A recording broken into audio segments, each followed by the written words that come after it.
Hi. Hi, Can you hear me okay? I can hear you okay. Can you hear me? I I'm actually can. going to turn you up a little bit. Hang on. Okay. I'll turn you to the max. Oh, wow. Yeah. How exciting. Okay. Where are you? What are you drinking? It's Diet Dr. Pepper. Oh, God. I mean, I don't know if Pepper was a medical doctor or if he was a PhD like you, but I think it's why I don't have any symptoms. Perhaps. Do you have like a secret soda that you drink that you don't tell anyone? I did used to really like Dr. Pepper, but I haven't had a Dr. Pepper in like 20 years, probably. It's more popular. It's more popular in the South. I could see that. Yeah. That makes sense. How are you? I'm great. How are you? Good. How's class going? It's going okay. Yeah. I don't know if I like teaching on Zoom, Mhm. but it's better than nothing. Right. Uh, Um. Yeah. have you ever done Zoom before? I mean, this is kind of different than it's not quite the same. I was supposed to do Zoom just when this whole thing started. My friend Shawnee Enelo, who teaches at Fordham, she's teaching a class on fashion philosophy as well. You can meet her, in fact, at some point. And Cool. she had me. I was supposed to do a Zoom thing with her class, but Uh-huh. this is when the lockdown just began. So we actually met at Fordham Okay. to do it. So I was in the same room as her. Wow. But we couldn't quite get it working. But I've done Zoom a bunch since then for social reasons. So I'm looking forward to it. Yeah, that would be great. Are your students like demanding their money back and angry that they have to do their work from home now? Well, not my students. I mean, Okay. my students are all very good. Oh, good. I have to be careful what I say because I don't know how many of them might tune in. Okay, fair enough. Um, I have a first question for you about. So you're a classicist and a philosopher and a fashion designer and fashion expert. Okay, those are At, all. starting with the first one, as a classicist, can you tell me anything about the Plague of Athens? Oh, the Plague of Athens. Good. Yeah. Um, well, the Plague of Athens is mentioned in Thucydides. And interestingly, although I don't think this is going to apply to our play, although maybe it does, it seems as if in the context, Thucydides brings it up right around the time that he gives the account of Pericles' famous funeral oration about patriotism. So it's about this, it's a call to Athens to rise to a kind of patriotism that demotes all of your personal attachments in the face of giving up your whole life for the city. Hmm. And then the plague. And so Wow. the plague seems as if, and during the plague, a sort of interesting thing happens, which is that all of the previous laws that held before law and order completely dissolves and Mhm. begins to abound. And during the account of the plague, Thucydides lets you know that he got the plague and actually survived. So Okay. it's a sort of, I think it's a metaphor for being overcome by a certain disease of patriotism, Huh.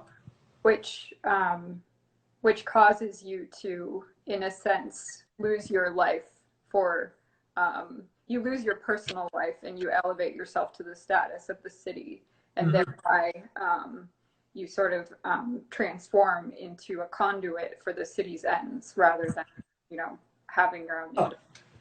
Well, it's That interesting. makes sense.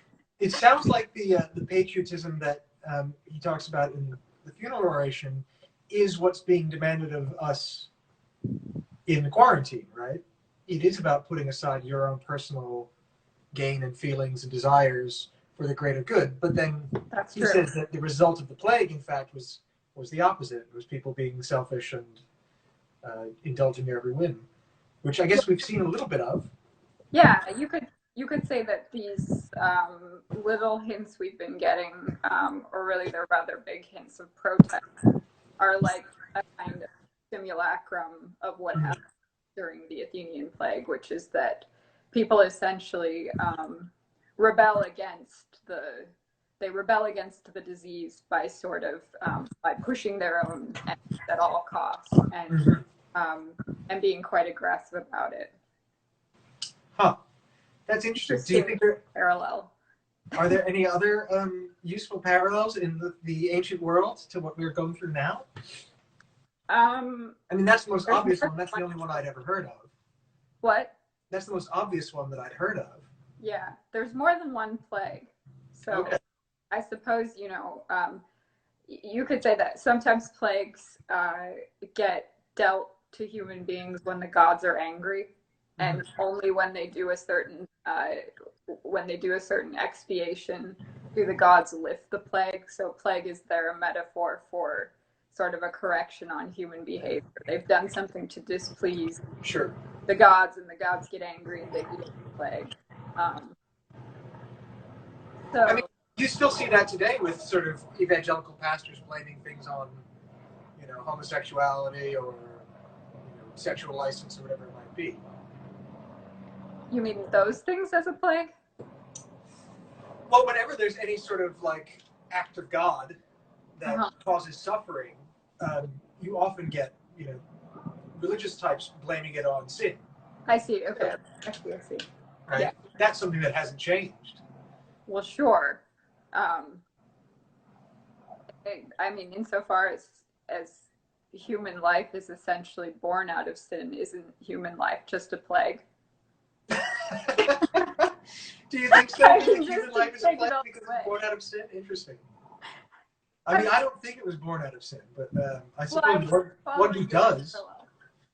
I saw someone talk about the cruel world the other day online, and I just felt like it seemed so off to me because it seems like it's the indifferent world, right? Do you have thoughts about this? I mean, they were describing this pandemic as a sort of cruelty visited upon humankind, sort of anthropomorphizing it or something. I see. Well, that seems like of a piece with certain other that seems of a piece with certain other, like hurricanes, for instance. They get names as if they're sort of vengeful personalities that wreak havoc on human life. Right. It's not just a hurricane, it's Hurricane Katrina. Yeah. It's one that you should know very well, given where you are. I was dating a girl named Katrina when Hurricane Katrina hit. It was really weird because the headlines were just like baffling. Yeah, that is. It was like Katrina leaves millions homeless, and I was like, "What have you done?" I know it would suck to have your name be the name. Well, hello. Sorry, it would cut out there for a second. Having a hurricane named your name. Yeah, I don't know. Has there ever been a Hurricane Gwenda-Lin? I probably. don't think so. No? Has there been a Hurricane Nathaniel? I don't think so. I think that's too long, too cumbersome. Yeah, it needs to be 2 syllables at most. Well, Katrina's 3. That's true. So, what does philosophy have to teach us in a time like this, in a global, unprecedented kind of battle to the death, or whatever kind of analogy you want to put with it? You mean in the sense of how do you mean? Narrow it down. I feel like that's a big question. Yeah, it is a big question. I mean, well, in terms of either sort of applied philosophy, in terms of how one might use philosophy to get through something like this, or if there are ways of framing this philosophically that I hadn't thought of, that I wouldn't know of, that the average person wouldn't know. Yeah, I mean, it does seem like it's a kind of okay. So I think you're asking about how we can use philosophy to kind of reframe our current predicament. And I'm going to answer that kind of, but also kind of take it in a different direction, which is this, that I think having sort of lived in the world and taken for granted all of these various, you know, comforts, toilet paper, the ability to get toilet paper at any hour of the day, the ability always to, you know, have the option to go out to eat, the ability to, when you don't want to work, go hang out with friends. All of these things, I think, are things that human beings take fundamentally for granted and think that they'll always be there. And I think a thing like this really sort of removes the rug out from under you, and then you suddenly realize that humanity is just a sort of hop, skip, and a jump from, you know, square one, wherein all of those comforts are not there, because in fact those are if you're given the illusion, you know, by a grocery store that you can always get food.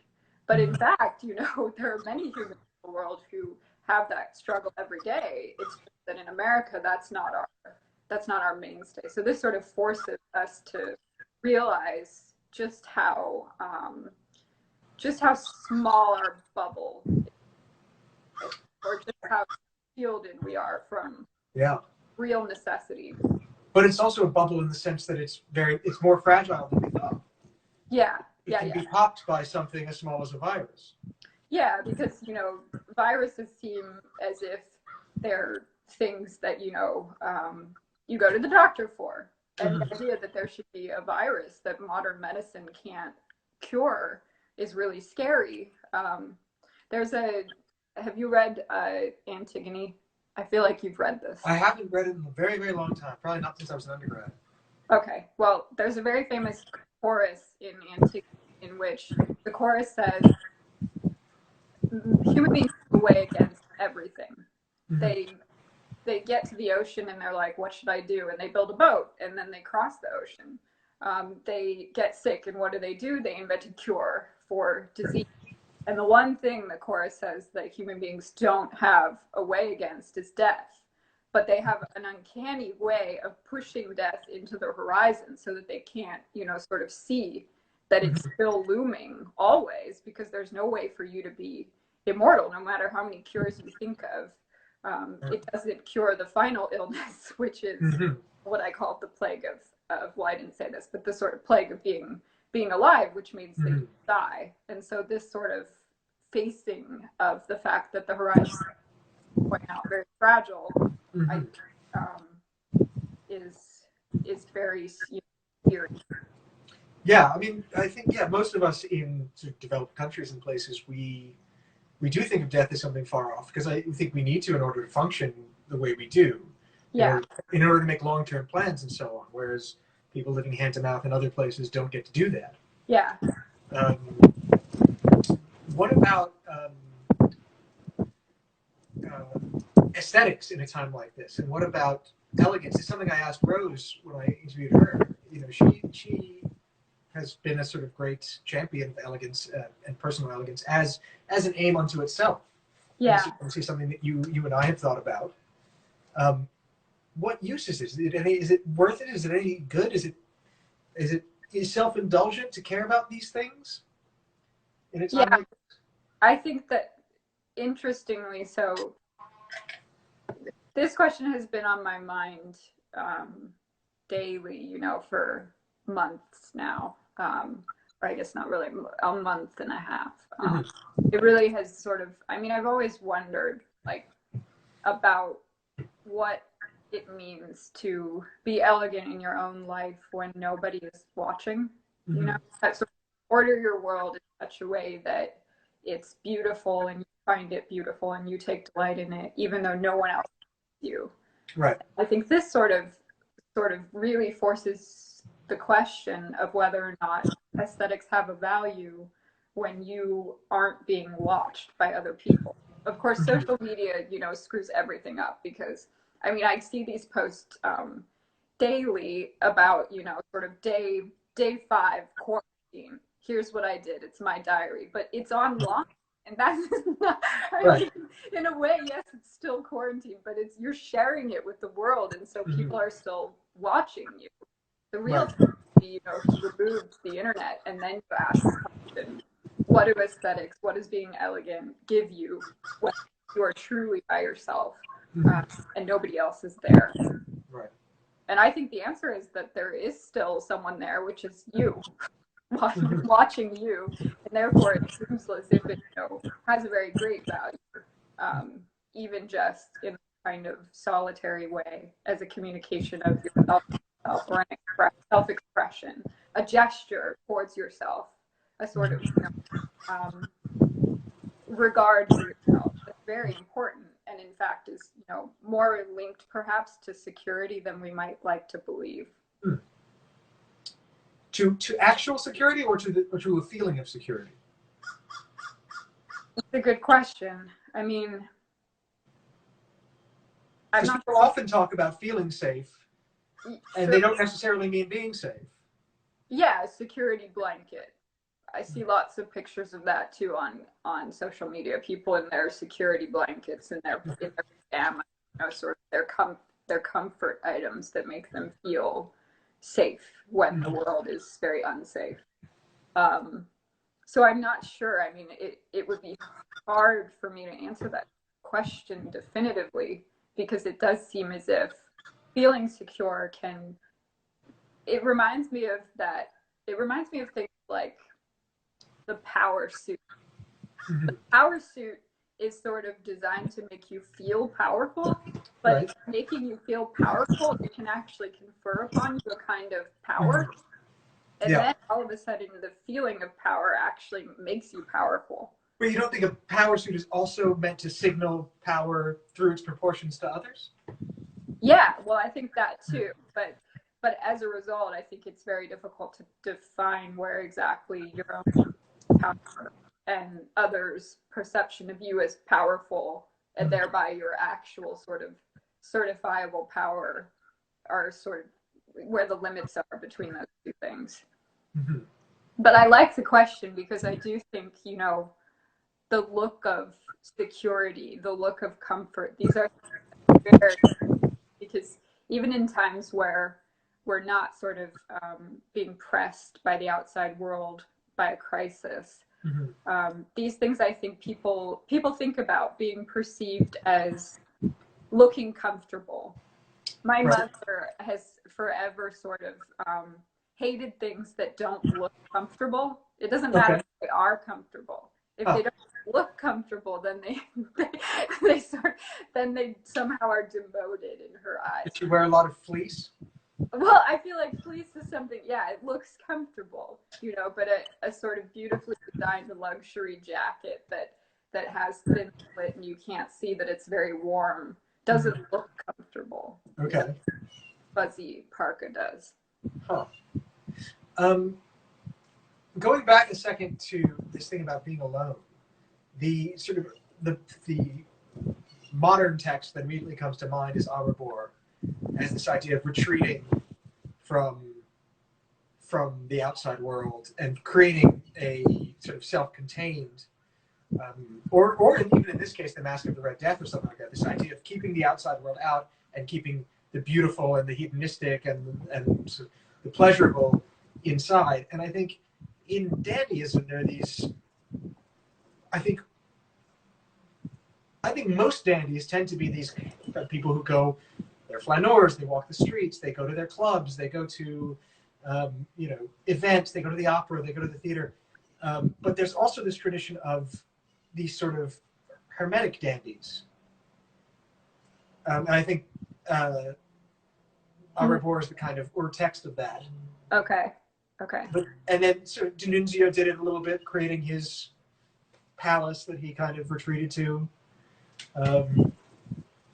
And I've met people like that who have created little worlds to themselves.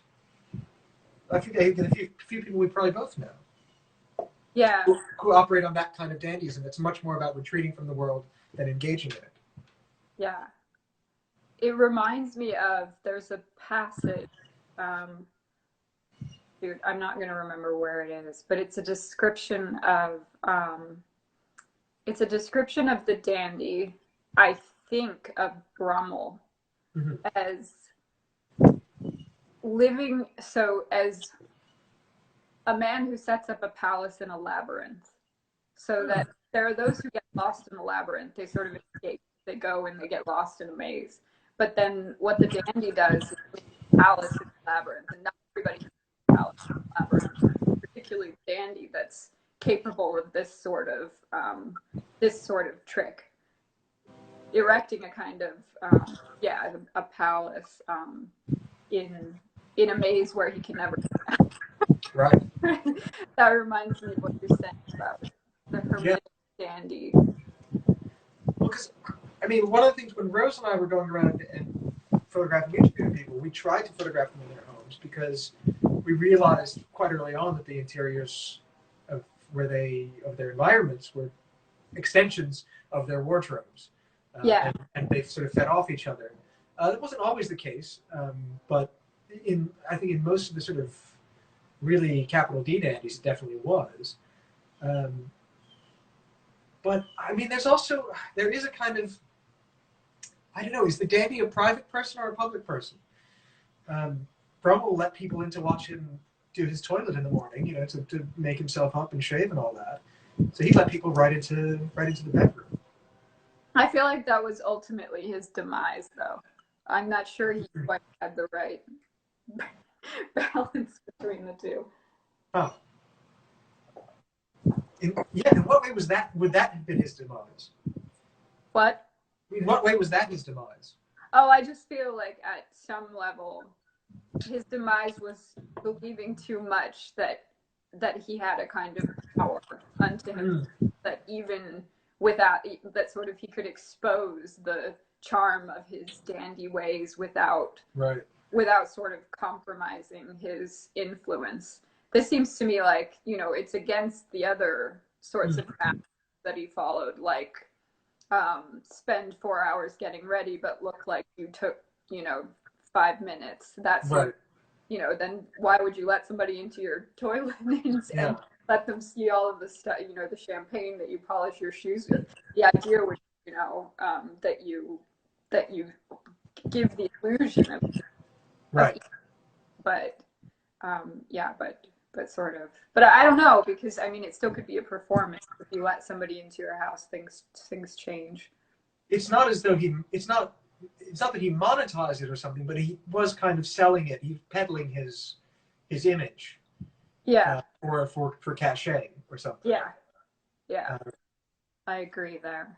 That's true. He was commodifying his dandyism, which is you're probably right. It's sort of death sentence for dandyism. I think that's a no-no, because commodifying your dandyism is like selling out. Yeah. The whole point is that there's supposed to be one of you. Yeah. To what extent is a dandy producing art, them commodifying their dandyism? Say Whistler or Wilde or, you know, Quentin Crisp. I mean, any number of people. That's a good question. Are they selling out by not just being dandies? I mean, that's the thing.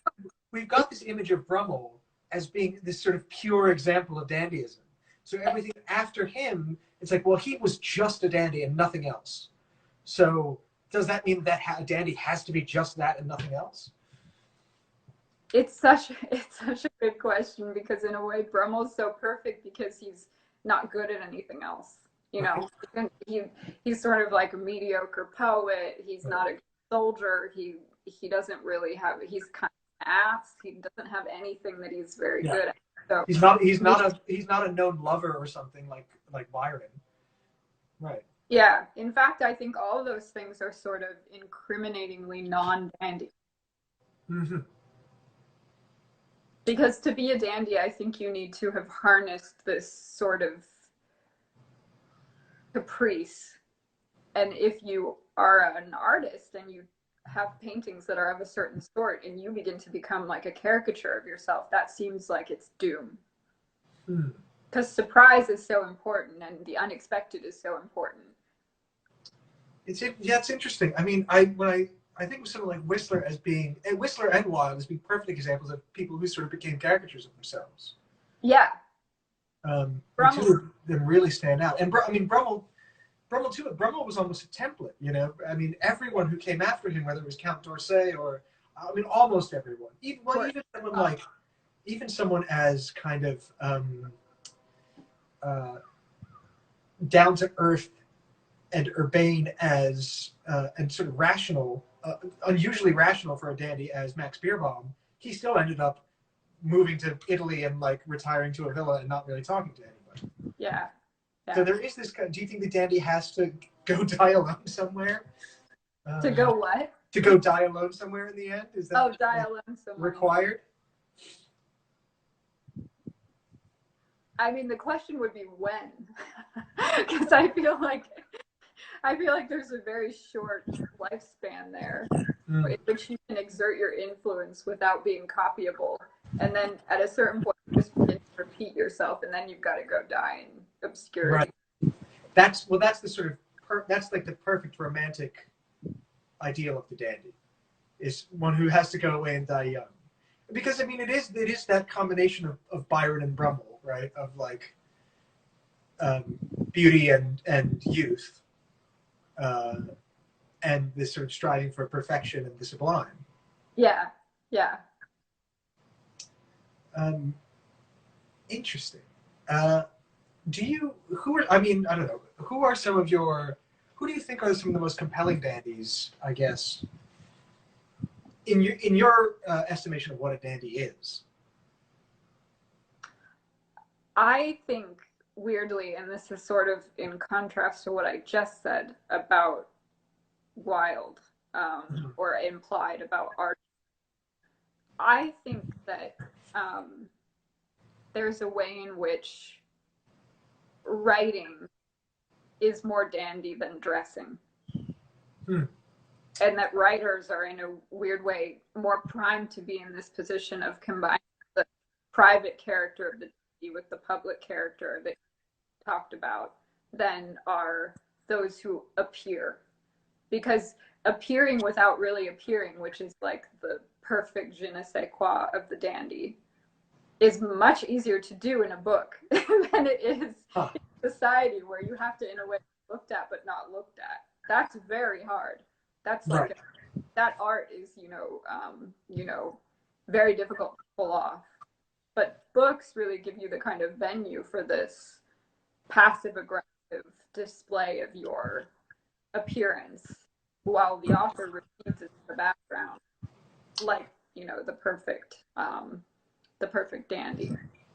It's interesting. I've got two things to say there. It's interesting you talk about that, because I often thought that in the same way that writing about oneself is kind of not a dandy thing to do, I always think kind of talking about clothing is a very undandy thing to do. Yes, I agree. It's one of the things that just, I mean, it wasn't like a hard and fast rule that I could stick to while writing these books, obviously. Yeah. But, there's that, and then also, so when you say appearing without appearing, do you mean the sort of the famous Brummel thing about people shouldn't turn their heads to look at you in the street? I think, yeah, I do. Or your execution of your perfume should be so perfectly done that nobody notices they've been blown away. Until later, calling you up and saying, "Can you come to this party? Can you show up? Can you come do, X, Y, and Z for me? Right. Can you be here at this time?" Yeah. See, I think from my perch in the world of menswear and tailored menswear, that quote about, the average guy shouldn't turn his head to look at you in the street has been so blown out of proportion as an excuse for dressing down. Oh, really? And see, I think that I think Brummel meant it sort of somewhat disingenuously. Obviously, he liked it when people looked at him. He wanted people to look at him. But I think that what was remarkable about him at the time was that was an unusual way of dressing, was being subtle. So I think it was the context of the time. And I think later, subtlety was what everyone was doing, or right now, casualness is what most people are doing. So dressing not casually is what makes you stand out. But in the world of sort of tailoring and menswear, I often hear people using that Brummel quote as a reason for not being too flamboyant. Yeah. They're like constitutional originalists or something. They think that because it applied 200 years ago, it should be the same now.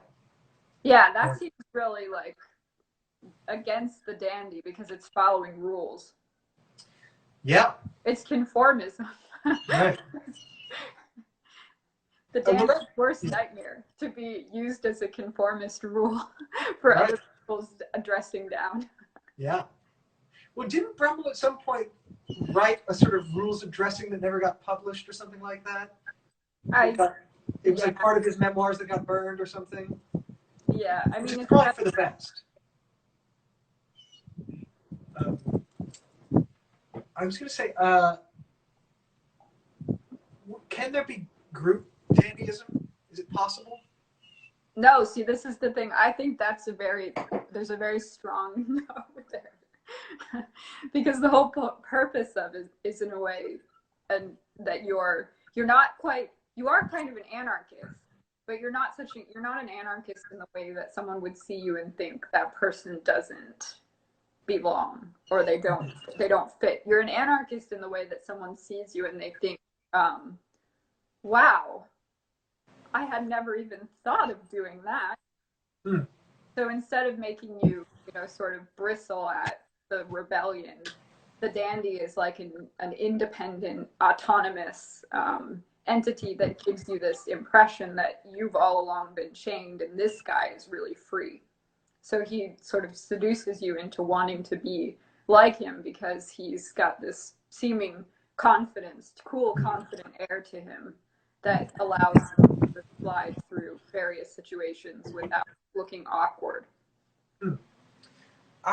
No group dandyism. I don't know. What do you think?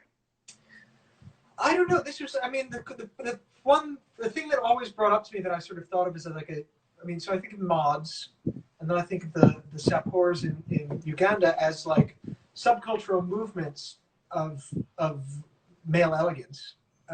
I agree, yeah. So they're sort of adjacent to dandyism. They are. And I once asked Paolo Hewitt, who's written a lot about mods and stuff. He used to write the liner notes for the Style Council records. Mm-hmm. He told me he thinks the first mod was a dandy, and then everyone after that wasn't. So yeah. Whoever the first guy in Soho to like buy a scooter and an Italian suit and like drink coffee on the corner was a dandy. That's right. Yeah. Whoever that might have been. Maybe you never see the dandy. Huh? Maybe you never see him. He's only just an after effect, like through the group dandyism. There must be. Yeah, like there must have been a first Sapor. Yeah. Right? That's weird to me. What were we talking about before that? You made a point about something about group dandyism. Oh, just that the dandy's like there's this word in Greek for a word that there's only one instance of. It's called a hopox. The dandy's like a hopox. He's a one-time only kind of deal. There's just one of him. And if he can be replicated, then it immediately sort of takes away from his original force. Interesting. This is I love that. Hotbox. All other dandies that are in his style are a kind of praise of dandyism. They're not real dandies. Huh. Is this from Plato? Is this like there's an ideal dandy and then everything else is just a shadow of that? No, let's leave Plato out of it.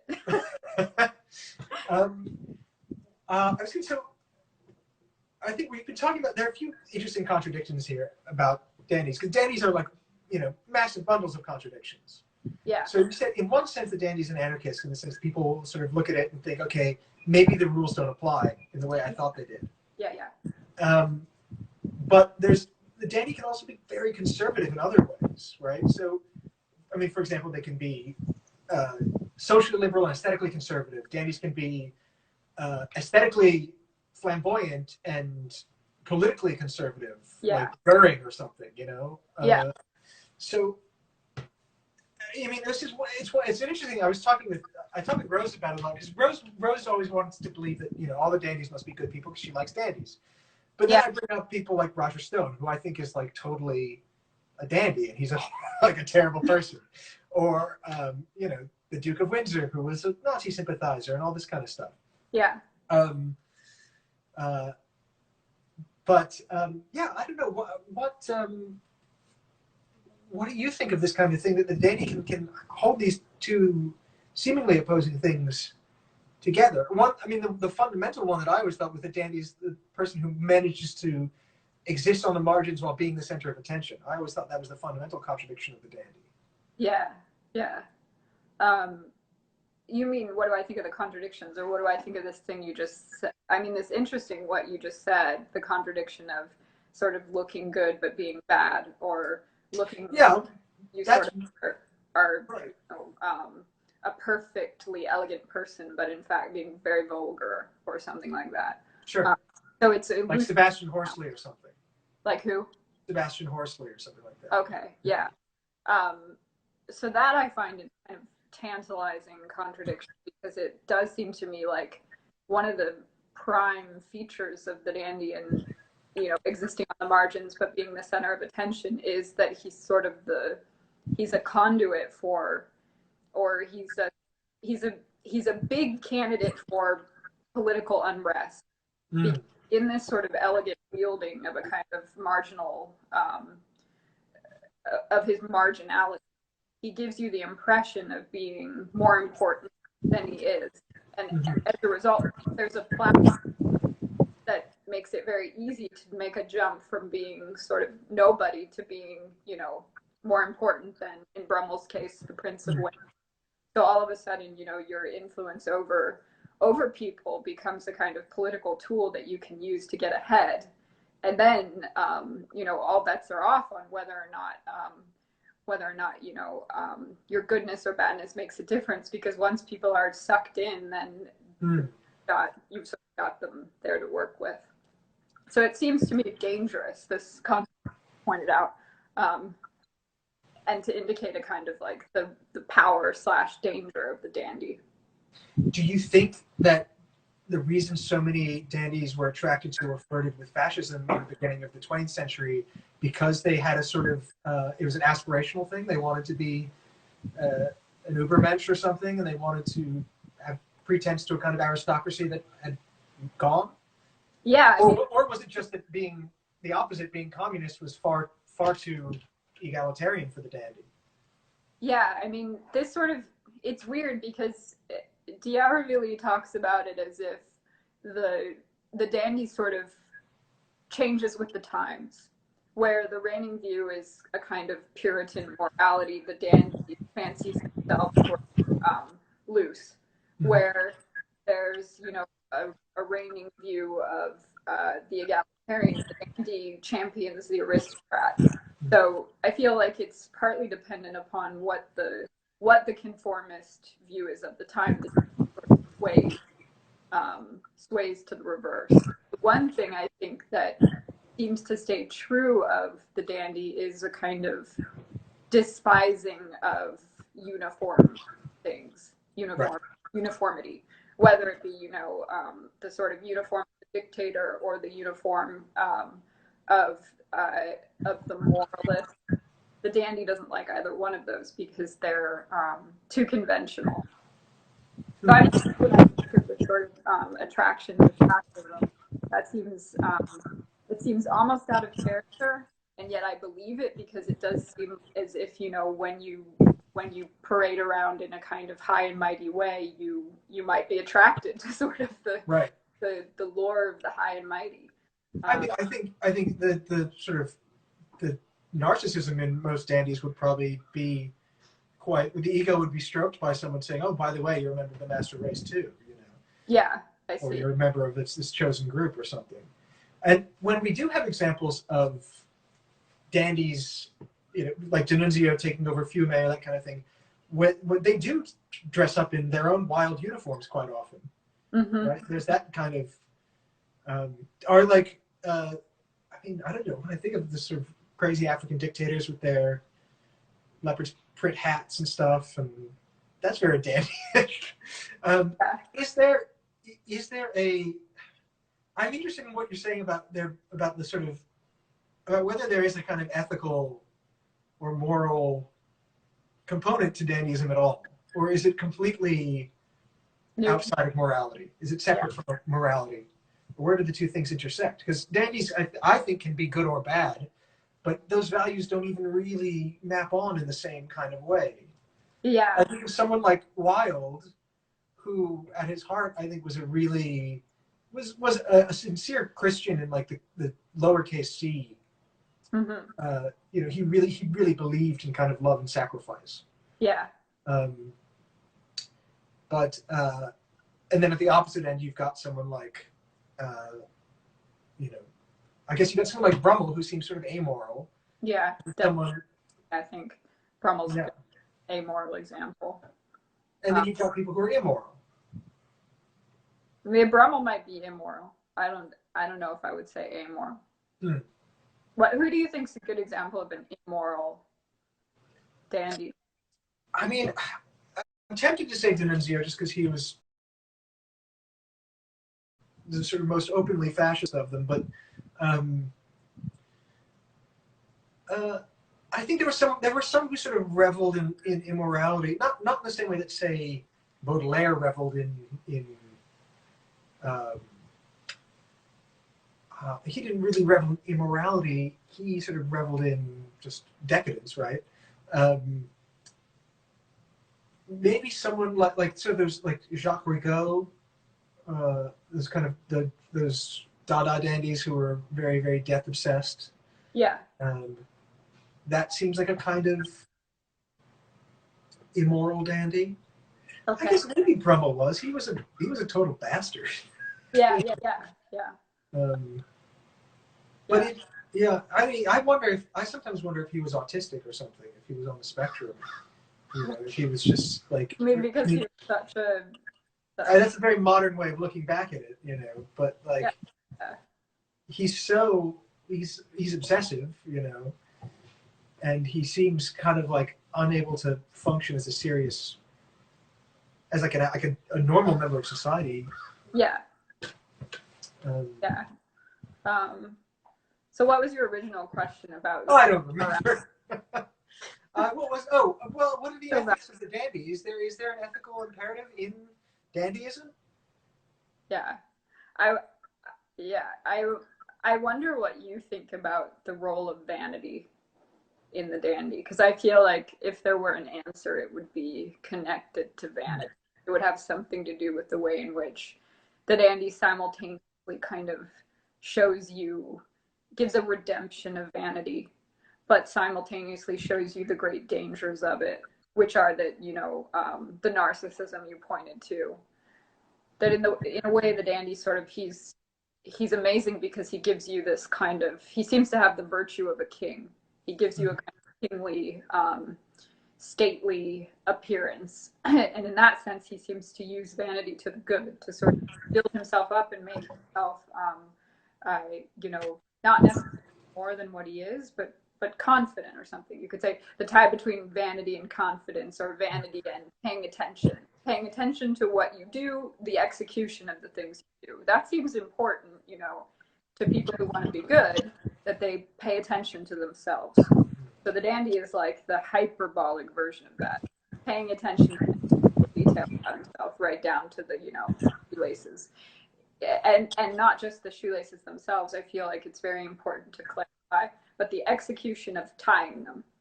It's all in this. It's the execution of the way in which they're tied, the way the hat is tipped, the way the jacket is sewn, the way that it hangs on, all of that. So in this way, I think the dandy is really like the display of a concern for behavior, or, the way in which things happen, customs. And that seems like it's tied to morality. So in a weird way, it's like the emblem of how to use, vanity in such a way that it sort of shows you how closely it's related to not just concern for selfish things, but a concern for selfish things that affect other people, how you move through the world. So in that, I feel like there were your question, it would be there it would be in vanity. There would be something about vanity that would be either good or bad. But I'm not sure vanity, obviously people think vanity is bad. That's the thing that, if there's one prejudice that people have, it's that they do not want not necessarily they don't want to be vain, they don't want to look vain. Sure. Looking vain is very bad. Being vain is kind of, you know, if you hide it, that's fine. But it's looking vain that people sort of bristle at. So I feel like vanity has a bad reputation in that way. But it seems to me like the data shows you it's really not to be how you behave, looking at how you behave.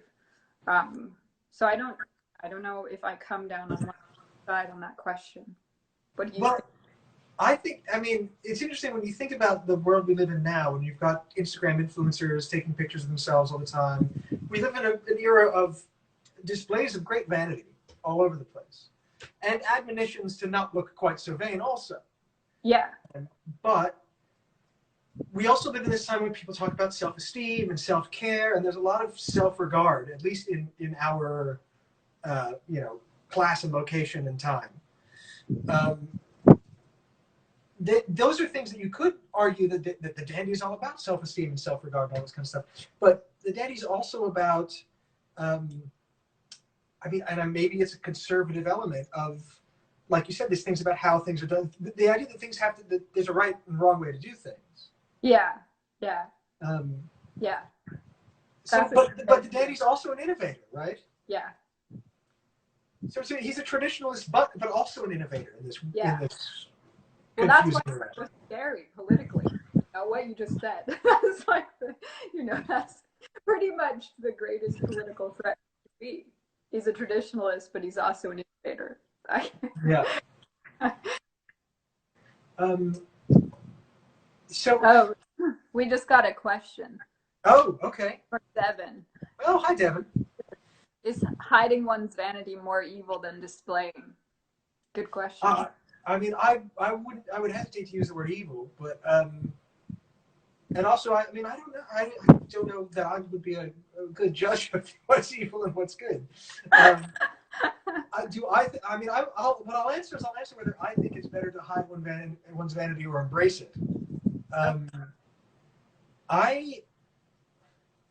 I think that if you are naturally a vain person, it's much better to just kind of accept it and deal with it. Yeah. I think people who are naturally vain probably have a lot more anxiety about the way they present themselves. My dad was just telling me this the other day about how he thinks I worry too much about how I present myself and that kind of thing. But it's and he was saying the same thing about like the people I hang out with are all very concerned with their image.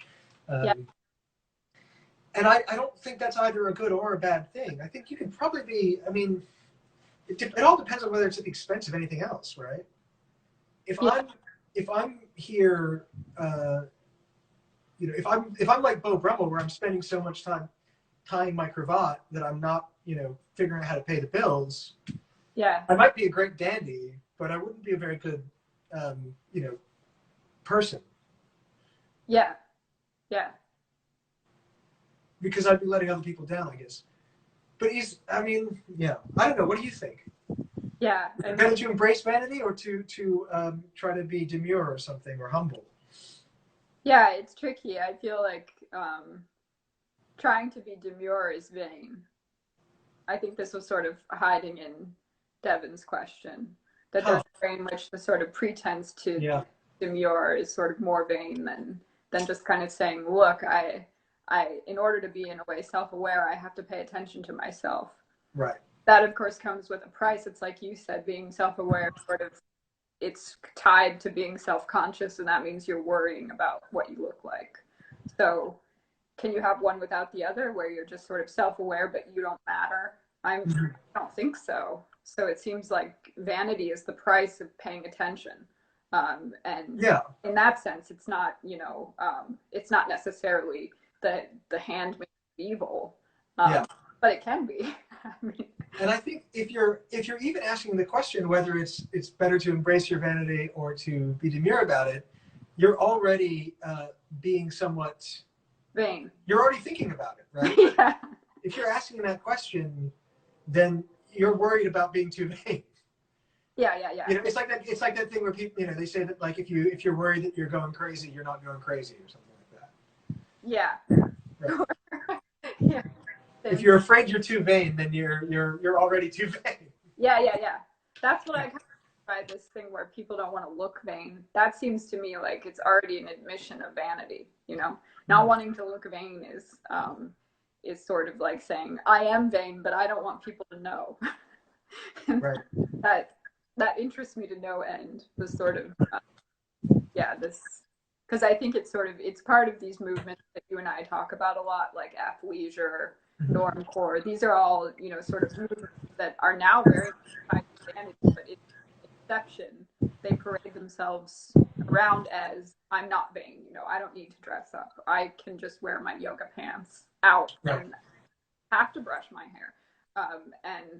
And so, you know, in normcore, sort of, I'm just the ordinary person. I don't have to be special, etc. But those seem to me like they contain an element of vanity, which is not so much a criticism as just sort of observation about the way fashion works and the way style works. Mm-hmm. What do you think about athleisure? And because I know this is sort of something that you think about, I feel like you should talk now about it. I should.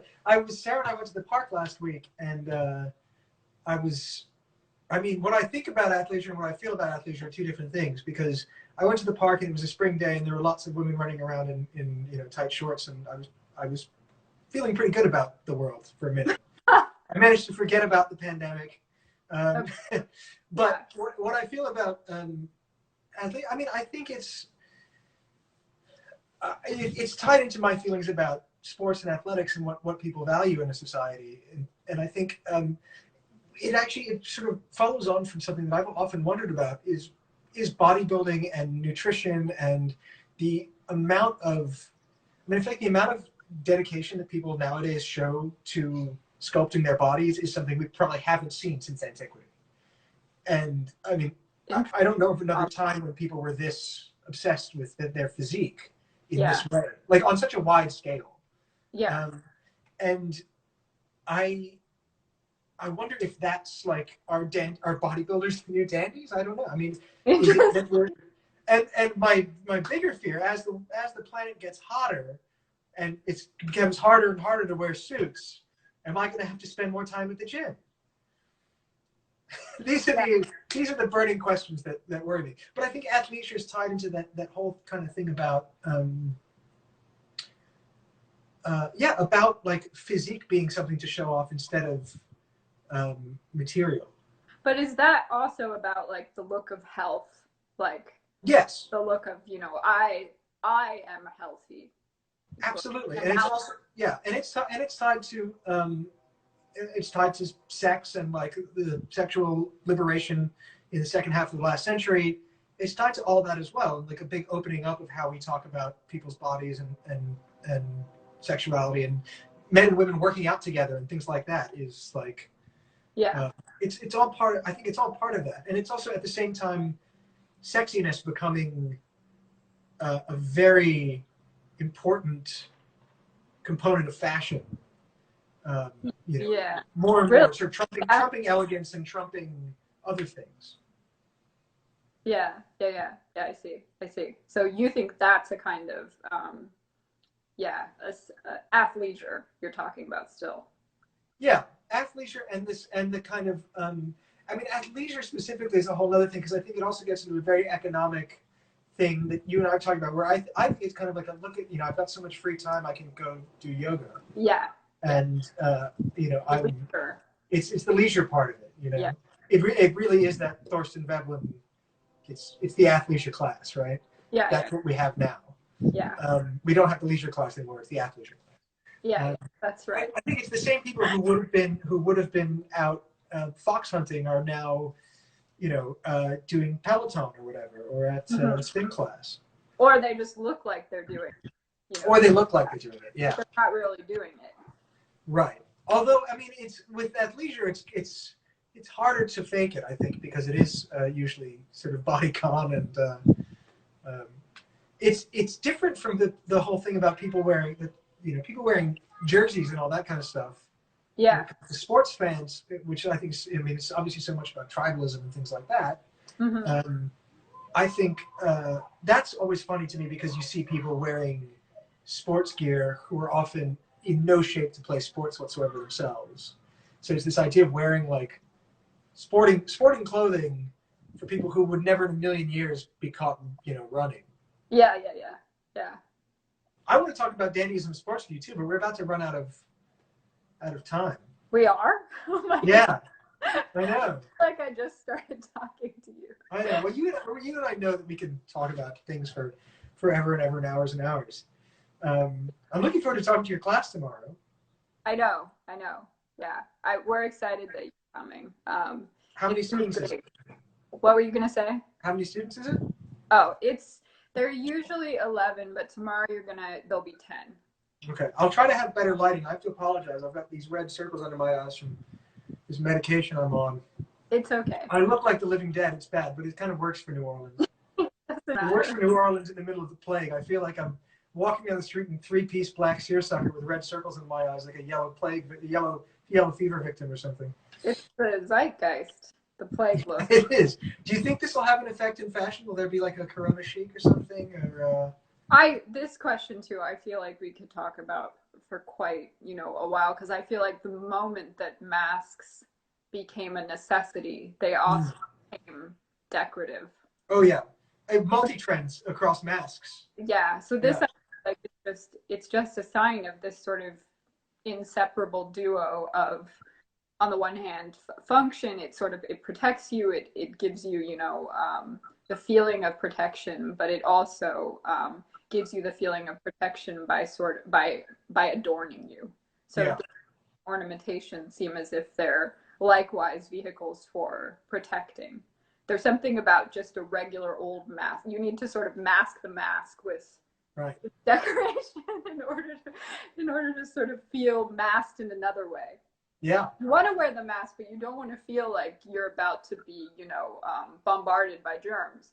So therefore, you've got to decorate the mask so that. Well, it's interesting. You're wearing something that is meant to repel, but you're trying to look attractive at the same time. Also, Exactly. It's very dandy in that way.